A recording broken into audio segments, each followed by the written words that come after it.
చాలా ఉత్సాహభరితంగా కేరింతలతోటి ఇక్కడ విచ్చేసినటువంటి కళాభిమానులకు, మా అభిమానులకు, హనుమాన్ అభిమానులకు ప్రతి ఒక్కరికి నా హృదయపూర్వక నమస్కారాలు. ముఖ్యంగా ఈనాటి ఈ హనుమాన్ ప్రీ రిలీజ్ ఫంక్షన్ రావడానికి దోహదపడినవి 4 కారణాలు. ఒకటి, ప్రత్యేకించి చెప్పనక్కర్లేదు, నా ఆరాధ్య దైవం.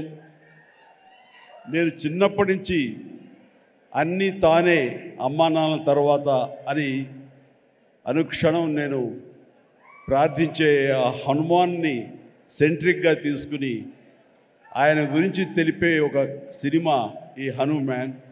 అదొక కారణమైతే డైపర్లో వేసుకునే స్థాయి నుంచి ఈరోజు డయాసులు ఎక్కే స్టేజ్కి వచ్చాడు నా ముందంటే అలా అంచెలంచెలుగా ఎదుగుతున్న తేజ సజ్జ ఒక కారణం.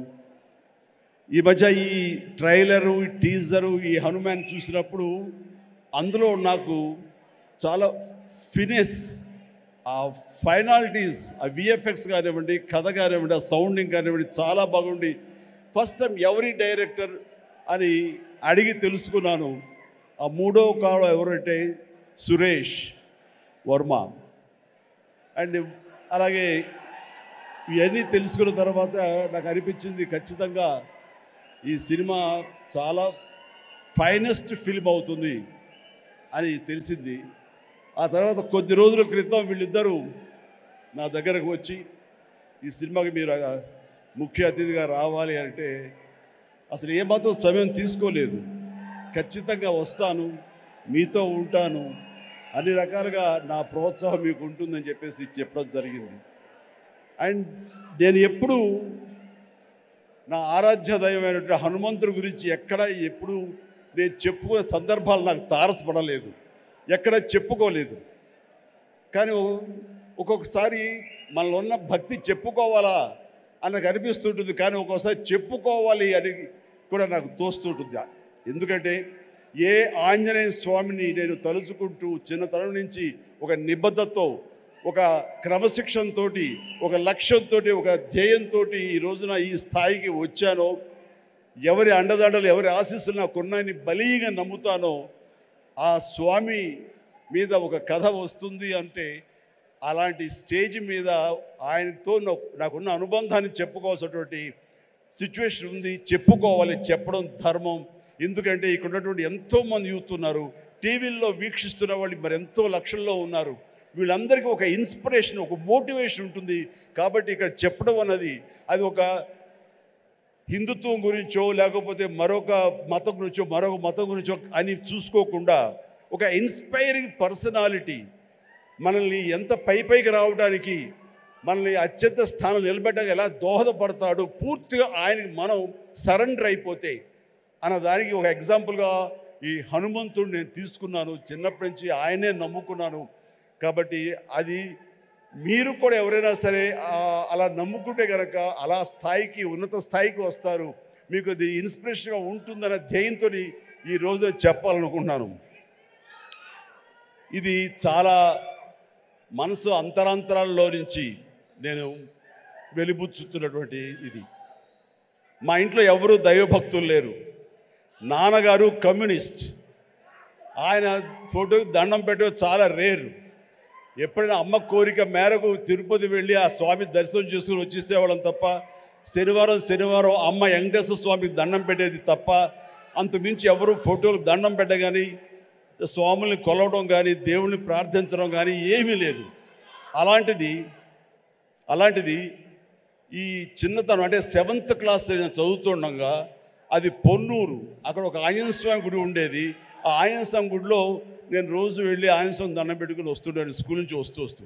ఆ తర్వాత next year 7th class 8th class నేను బాపట్లలో చదివేవాడిని. ట్యూషన్ నాకు ఆంజనేయ స్వామి గుడి దాటుకుంటూ వెళ్ళాలి. తిరిగి వచ్చేటప్పుడు ఈవినింగ్ 8 ఎంత అవుతుండేది. కొంచెం చీకటిగా ఉండేది. ఇప్పుడు అంత బిజీగా అప్పుడు ఉండేది కాదు కాబట్టి కొంచెం భయంగా ఉంటుండేది. కానీ ఆ హనుమంతుడు గుడి పక్క నుంచి వెళుతుంటే అందులో ప్రసాదాలు ఇచ్చే సమయం. ఆ వంక ఈ వంక ఆకలి అవుతుండేది. వెళ్ళి ప్రసాదం కోసం హనుమంతుడితో భక్తి ఏర్పడింది నాకు. అలాగా ప్రసాదం తీసుకుంటూ అక్కడే తింటూ ఆయా స్వామి ఆ పూజారి ఎవరైతే ఉన్నారో ఆయన చెప్పే విషయాలు హనుమంతుడి గురించి వింటూ అక్కడ హనుమాన్ చాలీసా ఆ పలకల మీద శిలా పలకల మీద రాస్తుంటే అవన్నీ ప్రాక్టీస్ చేస్తూ అలాగే తెలియకుండా నాలో ఆయన మీద భక్తిభావం అలాగ కుదిరిపోయింది. కుదిరిన తర్వాత అక్కడి నుంచి నేను మొగల్తూరు వెళ్ళి 7th 8th 9th క్లాస్ చదువుతాను. ఆ సమయంలో మా ఫ్రెండ్స్ తోటి బజార్లో వెళ్తుంటే మీకు గుర్తుండి ఉంటుంది, చాలామంది ఎవరైతే విలేజ్ నుంచి వచ్చారో వాళ్ళకి బాగా తెలుసు, రోడ్డు మీద ఒక చెక్స్ ఉన్నటువంటి ఒక ఇది వేసుకుని ఒక్కొక్క చెక్స్లో ఒక్కొక్క వస్తువులు ప్లాస్టిక్ వస్తువులు రకరకాల వస్తువులు పెట్టి ఒక క్యాలెండర్ ఉండేది. క్యాలెండర్ కింద మిఠాయిలు అతికించేవాడు. సో మనం 2 పైసలు 3 పైసలు ఇస్తే ఆ మిఠాయి మనకి ర్యాండమ్గా చింపుకోవచ్చు. అది ఓపెన్ చేస్తే ఇంత పెప్పర్మెంట్ ఉంటుంది. ఆ పెప్పర్మెంట్ వెనకాల ఒక నెంబర్ ఉంటుంది. ఆ నెంబర్ చూసుకుని చెక్స్లో చూసుకుంటే ఏ వస్తువు, అది ప్లాస్టిక్ దువ్వెన రావచ్చు, ప్లాస్టిక్ అద్దం రావచ్చు, ఒక్కోసారి ఏవి రాకపోవచ్చు. అలా చూసుకుంటే నాకు ఒక క్యాలెండర్ వచ్చింది. ఆ క్యాలెండర్ ఇచ్చాడు. ఓపెన్ చేస్తే హనుమంతుల వారి క్యాలెండర్, ప్రసన్న ఆంజనేయ, గుండె చీల్చుకున్నది. ఆ హనుమంతుడు వాడు ఏ సమయంలో వచ్చిందో ఈ రోజుకి మా ఇంట్లో అది అలా కొలువై ఉంది. ఆంజనేయ ఫ్రేమ్ కట్టి అది పూజిస్తూనే ఉన్నాను గత ఎన్నో సంవత్సరాలుగా. దాదాపుగా నాకు 12-13 సంవత్సరాలు అప్పటి నుంచి. అంటే ఏంటో తెలీదు, హనుమంతుల వారి గురించి నేను ఆయన వెంటపడ్డానా, ఆయన మీద నాకు ఒక గురి కుదిరేసరికి ఆయన నా వెంటపడ్డారో నాకు తెలియదు, కానీ నా యొక్క జీవితంలో అంతర్భాగం అయిపోయారు. అది అంతటితో ఆగకుండా నేను 10th చదివే సమయానికి మా నాన్నగారికి ఎక్కడో పేరాల చీరాల అనే ఊళ్ళో నాన్న పనిచేసేవాళ్ళు. అక్కడి నుంచి నాన్నగారికి మాడుగులని ఉత్తరాంధ్రలో అయింది ట్రాన్స్ఫర్. అక్కడికి వెళ్ళటం నాన్నగారికి ఇష్టం లేదు. సో లాంగ్ లీవ్ పెట్టేశారు. ఆయన 3 monthsలో చాలా దిగాలు పడిపోయేవారు, ఒక డిప్రెషన్ గురయ్యేవారు. నాన్న అలా చూస్తే నాకు చాలా బాధ అనిపించేది. నాన్న, మీకు దేవుడి మీద నమ్మకం లేదు, కానీ మీరు హనుమంతుల వారిని హనుమాన్ చాలీసాని 108 సార్లు చదువుతూ అలా చేయండి. వితిన్ నో టైం మీరు అనుకున్న చోట మీకు ట్రాన్స్ఫర్ జరుగుతుంది అని చెప్పేసి 15 ఏళ్ల కుర్రవాడిగా 10th క్లాస్లో నాన్నకి చెప్తే ఆయన వింటారా వినరో, ఆయన పెద్ద దేవుడి మీద భక్తి లేదు అని కొంచెం టెన్షన్గా. అవునంటావా? జరుగుతుందా? చేద్దామా? చేయనా అంటే అప్పటికప్పుడు హనుమాన్ చాలీసా నేనే ఒక చిన్న కాగితం రాసేసి నాన్నకి వచ్చారు. నాన్న 2-3 సార్లు చదివారు. ఆ తర్వాత 108 సార్లు ఆయనకి చిట్టి గారెలు ఆయన మెళ్ళో వేసి 108 గారెల్ని, ఆ తర్వాత మార్నింగ్ నుంచి ఈవినింగ్ మధ్యాహ్నం వరకు అయిపోయింది. అలా చదివేవాళ్ళు. నమ్మండి నమ్మపోండి, 1 నెల రోజుల లోపల ఆయనకి మళ్ళీ ఏ ఊరైతే కోరుతారో ఆ ఊరికి ట్రాన్స్ఫర్ అయిపోయేసరికి నాన్నకి విపరీతమైన నమ్మకం ఏర్పడిపోయింది. చెప్తుంటారు, నాకు గురువు ఎవరో కాదు, హనుమంతుని పరిచయం చేసిన గురువు మా పెద్ద అబ్బాయి మా శంకర్ బాబు అని. నాకు చాలా ఆనందం వేసింది. నాన్న లాంటి ఒక కమ్యూనిస్టు భావాలు ఉన్నటువంటి ఒక నాస్తికుడిని నేను ఈ రకంగా దైవభక్తుడిగా మార్చానని చెప్పేసి అక్కడి నుంచి మా ఇంట్లో మా కులదైవం ఆంజనేయ స్వామి అయిపోయారు. ఇది ఇలా ఉండంగా పేరాల అనే ఊరప్పుడు నేను డిగ్రీ అయిపోయింది. నెక్స్ట్ ఏం చేయాలి అనే ప్రయత్నంలో చెన్నై వెళ్ళి ఫిలిం ఇన్స్టిట్యూట్లో జాయిన్ అవుదాం అనుకుంటుండగా మా పెరట్లో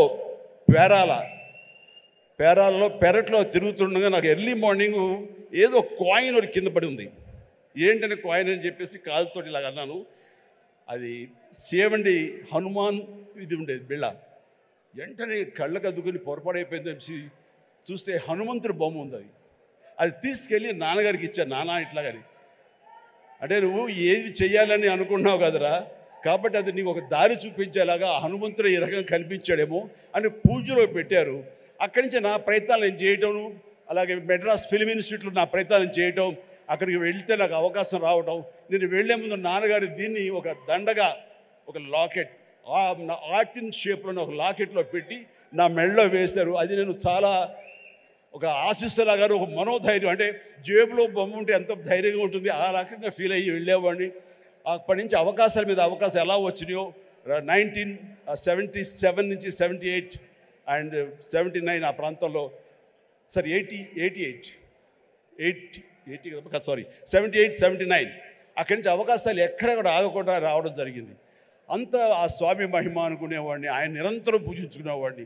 ఆయన్ని పూజించుకునే ప్రతిసారి నన్ను ఉన్నతమైన స్థితికి తీసుకెళ్ళి స్వామి నేను కూడా అంత క్రమశిక్షణతో ఉంటాను, ఎక్కడ వక్రదారులు కానీ వంకరదారులు కానీ నేను వెళ్ళను, అంత ఒక స్థితపేదతో ఉంటాను, ఖచ్చితంగా డిసిప్లిన్గా ఉంటాను, క్రమశిక్షణతో ఉంటాను, ఎప్పుడు ఆయనతో ఇంటరాక్ట్ అవుతూనే ఉంటాను, ఆయనతో సంభాషిస్తూనే ఉంటాను. అలాంటి నేను అది పెట్టుకున్నప్పుడు చాలా సినిమాలు చేశాను. నాకు తెలిసి 1980లో ఒక సినిమా తాతయ్య ప్రేమలేలు, దానికి డబ్బింగ్ చెబుతుండగా ఒక ఏవిఎం జీలో కూర్చున్నాను. ఆ తర్వాత డబ్బింగ్ చెప్పారు. ఇంటికి వెళ్ళేసరికి లోపల బిళ్ళ కనపడలేదు, ఆ పై చుట్టూ ఫ్రేమ్ మాత్రమే ఉంది. ఎంత డిప్రెస్ అయిపోయానంటే, ఏంటి నేను ఏం తప్పు చేశాను, ఎందుకు స్వామి నా నుంచి దూరం అయిపోయాడు, ఇది నాకు ఏమైనా మంచిది కాదా, అపశకునం అంటూ అసలు భోంచేయలేదు, ఏమీ చేయలేదు, తల్లడిల్లిపోయా. ఆ తర్వాత 2 days తర్వాత మళ్ళీ అదే థియేటర్కి డబ్బింగ్ చెప్పడానికి వెళ్ళినప్పుడు ఎక్కడితే కూర్చొని అక్కడే కూర్చున్నాను.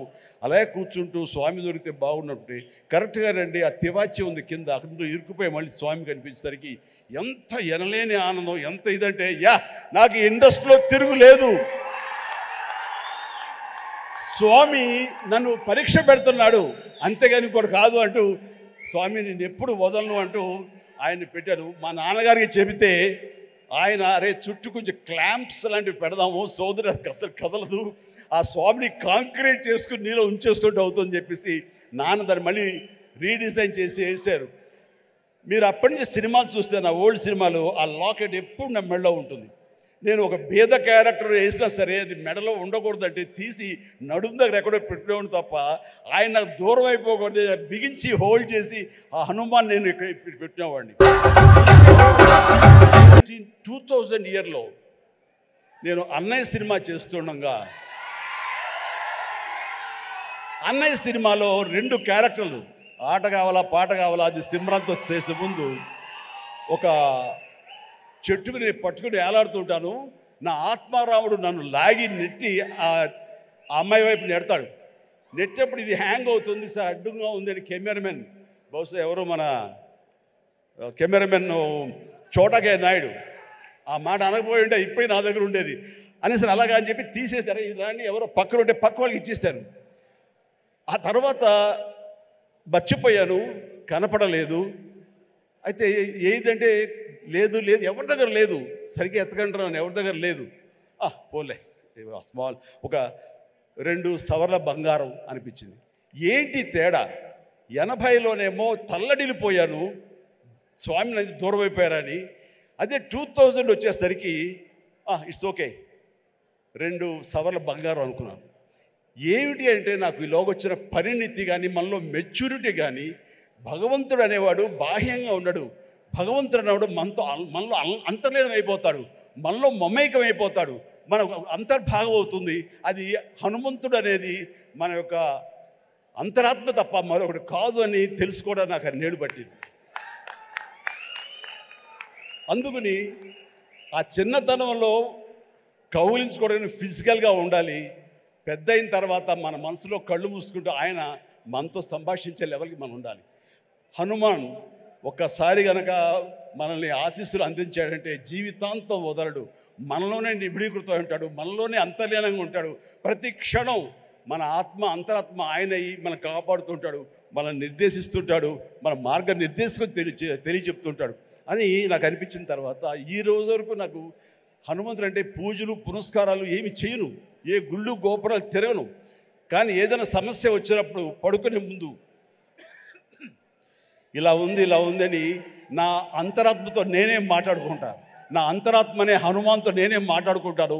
తెల్లవారు లేచేసరికి నాకు దానికి సమస్యకి పరిష్కారం లభిస్తుంటుంది. అట్లా నా జీవితం ఇంతవరకు సక్సెస్ఫుల్గా వెళ్ళటానికి బహుశా ఆ హనుమాన్, ఆ తెలియని అద్వితీయమైన అతీంద్ర శక్తి నన్ను కాపాడుతుంది, నడిపిస్తుంది నాకు అనిపిస్తుంటుంది. అట్లాగా ఈ రోజున ప్రతిదీ ఆ హనుమాన్ అనేదే నాలో అంతర్లీనంగా ఉంది. కానీ ఎక్కడ ఎప్పుడు చెప్పుకునే అవకాశం కలగలేదు. ఈ రోజు నాకు చెప్పుకునే అవకాశం నాకు ఈ హనుమాన్ సినిమా ఈ స్టేజ్ మీద కలిగింది. మీతో ఈ రోజున పంచుకుంటున్నాను. చాలా చాలా ఆనందంగా ఉన్నాను.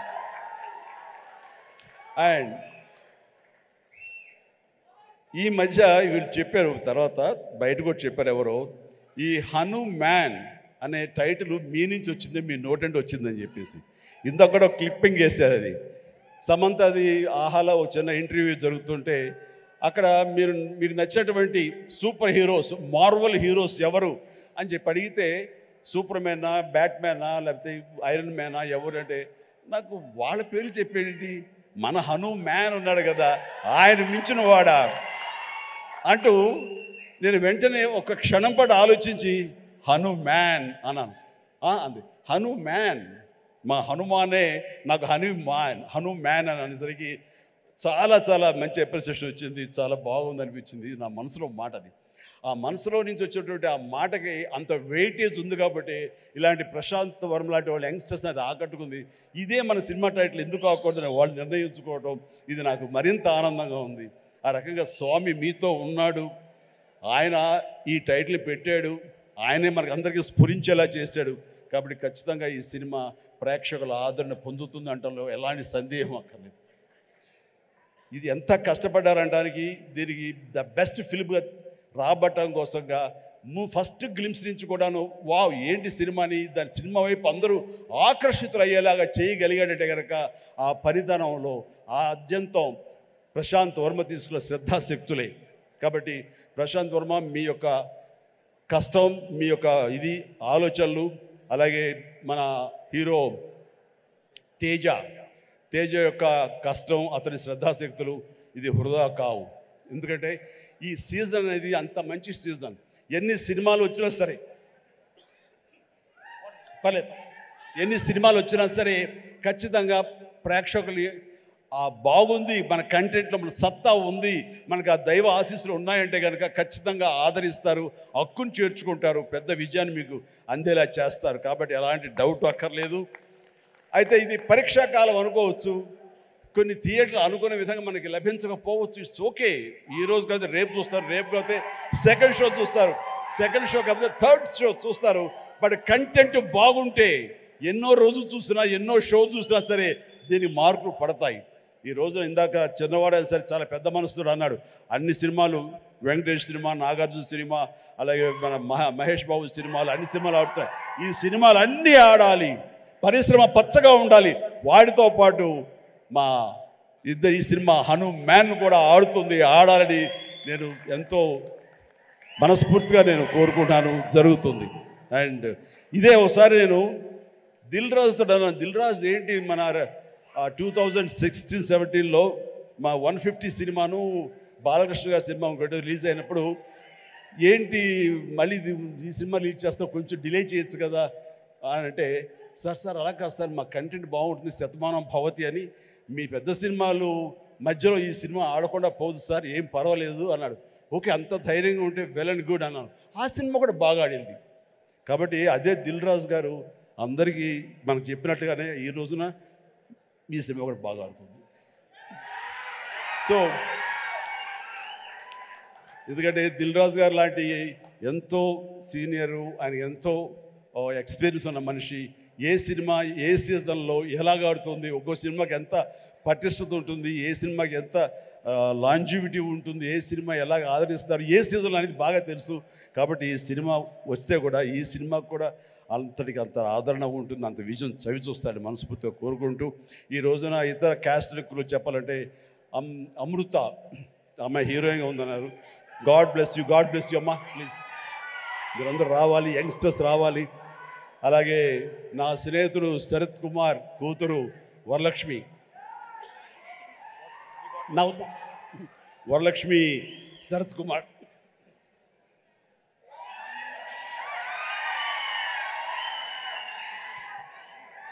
ఈ మధ్య కాలంలో అమ్మాయి సినిమాలు చూస్తూ వస్తాను, ఒక్కొక్క క్యారెక్టర్ ఒకలా చేస్తుంది. ఒక్కోసారి నాకే భయం వేస్తుంది, ఏంట్రా బాబు అని చెప్పేసి, అంత పవర్ఫుల్గా చేస్తుంది. ఈ కేటగిరీలో మనకి ఇంత యంగ్ అమ్మాయిలు అలాంటి పవర్ఫుల్ క్యారెక్టర్ చేసేవాళ్ళు ఎవరు లేరు. ఒక కొత్త జోనర్లో కొత్తగా ఉంటుంది. అండ్ ఇలాంటి వరలక్ష్మి లాంటి ఆర్టిస్టులు చూసిన తర్వాత కొన్ని క్యారెక్టర్స్ క్రియేట్ చేయబడతాయి. సో అదే అన్నాను, చెన్నైలో ఉన్నావా, ఇక్కడ ఉన్నావా వరలక్ష్మి అంటే ఇక్కడే ఉన్నాండి, ఇక్కడే ఉన్నామా, నీకు బోల్డ్ అవకాశాలు వస్తాయి. కాబట్టి తెలుగు ఇండస్ట్రీని హక్కు చేర్చుకుంటుంది, పైగా తెలుగు అమ్మాయి కాబట్టి అని చెప్పాను. So all the very best అమ్మ, గాడ్ బెస్ట్. అలాగే విలన్గా చేసినటువంటి వినయ్ చాలా వెరీ పవర్ఫుల్గా చేస్తారు. Vinay please please please please stay stay stay. Vinay wonderful, you look damn good like A Hollywood, you look A Hollywood villain and you have your own mark and you will have your own market here. Definitely all the very best. And ప్రతి ఒక్కరికి నేను మనస్ఫూర్తిగా చేస్తూ అందరికి చెప్తాను. And Niranjan Reddy గారికి కూడా నా హృదయపూర్వక అభినందనలు. ఈ సినిమా గురించి ఫస్ట్ నాకు పరిచయం చేసిన ఎవరో తెలుసా? మా సినిమా షూటింగ్లో. Any guesses?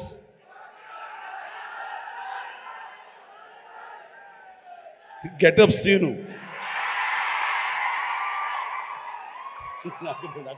దగ్గర రాకు.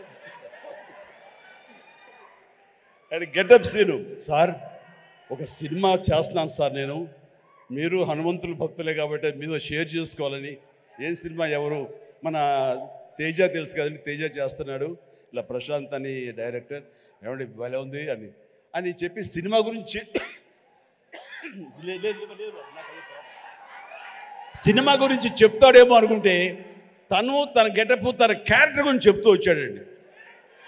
మొదటి వరకు బాగుంది, తర్వాత నిన్ను ప్రమోట్ చేసుకోవడం నాకు కొంచెం ఇంకా బాగుంది.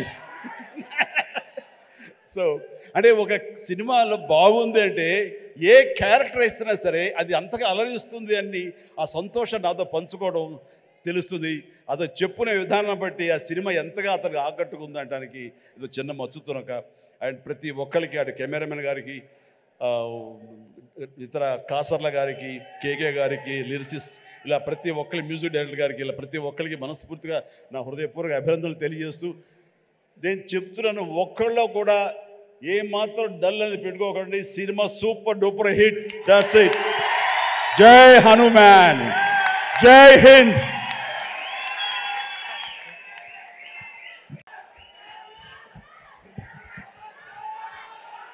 ఒక చక్కటి అనౌన్స్మెంట్ చేయండి, మీ నోటితో చేస్తే బాగుంటుంది అని హీరో, ప్రొడ్యూసర్ గారు, డైరెక్టర్ గారు నాతో చెప్పారు. ఈ సినిమా రామమందిరం అన్నది ఇదే సమయంలో అక్కడ రావటం, దానికి మా అందరికీ ఆహ్వానం రావడం, రేపు 22వ తారీఖు మేము అక్కడికి వెళ్ళేందుకు అన్ని రకాలుగా సంసిద్ధం అవడం, ఇవన్నీ కూడా ఒక శుభ పరిణామం. ఆ సందర్భంగా వీళ్ళు ఏమన్నారంటే, మా సినిమా ఆడిన రోజులు వచ్చే కలెక్షన్స్లో ప్రతి టికెట్ పై 5 రూపీస్ రామమందిరం అయోధ్యకి ఇవ్వడం కోసం సమాయుత్తం అయ్యాడు అని చెప్తుంటే ఇది వండర్ఫుల్ అండి.